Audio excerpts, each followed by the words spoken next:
Alright, this is the final product. Recap on how I did this. I made, each side has 4 squares, 2 rows of single crochet per color, and starting off with chain 11 and then doing 10 single crochets on the chain and working with 2 rows per color and switching off every 2 rows with a total of 10 rows per square. And when you've got your 4 squares, what I did was I turned it so I have this horizontal vertical line effect, and then you attach your 4 squares. Do that for both sides, and when you're done with that, then you can attach to the end of either side your yarn for your base, and then you work in 20 single crochets across for your base and 12 rows up and down for the base. So 20 across, single crochet, and 12 rows. When you're done with your base and you've attached both the front and back pieces, then you start working the side. From the bottom corner of the base, you attach the yarn that you want to use for your side, and you work in 12 single crochets across the row. At the end of each row, you're going to slip stitch to the side of your front and back pieces. So you do 12 single crochets and you're going to slip stitch. And your slip stitch actually comes out to be the equivalent of your chain 1 when you're ready to turn. So you slip stitch, turn, and then you do another 12 single crochets, slip stitch, turn, 12 single crochets, all the way up to the top of the bag.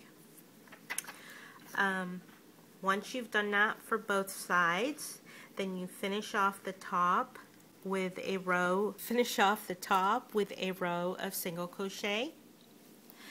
And then for this bag, I decided to make a flap, not a full flap, but with a buttonhole. And I'm going to felt it first, and then after I'm done felting, then I'll decide what size button, based on how far it felts down, and based on how far it felts down, where to place the button, whether it's going to be up higher or down lower. What I did, I calculated based on the number of stitches. I started from 5 single crochets from the edge of the side piece, the front piece. Actually, it's the back piece. So I went to the 5th single crochet, and then I attached the yarn that I wanted to use for my flap and did 11 single crochets across, and chain 1, turn, 11 single crochets, chain 1, turn.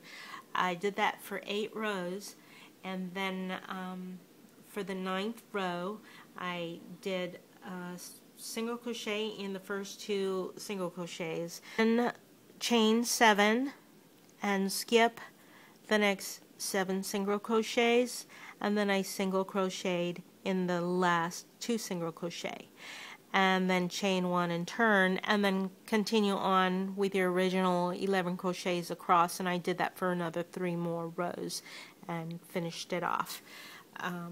For the strap, decided to keep my normal basic straps that I use with 8 single crochets across. For this strap, I want this to be a fairly longer strap than the normal straps, so I did 90 rows of 8 single crochet across.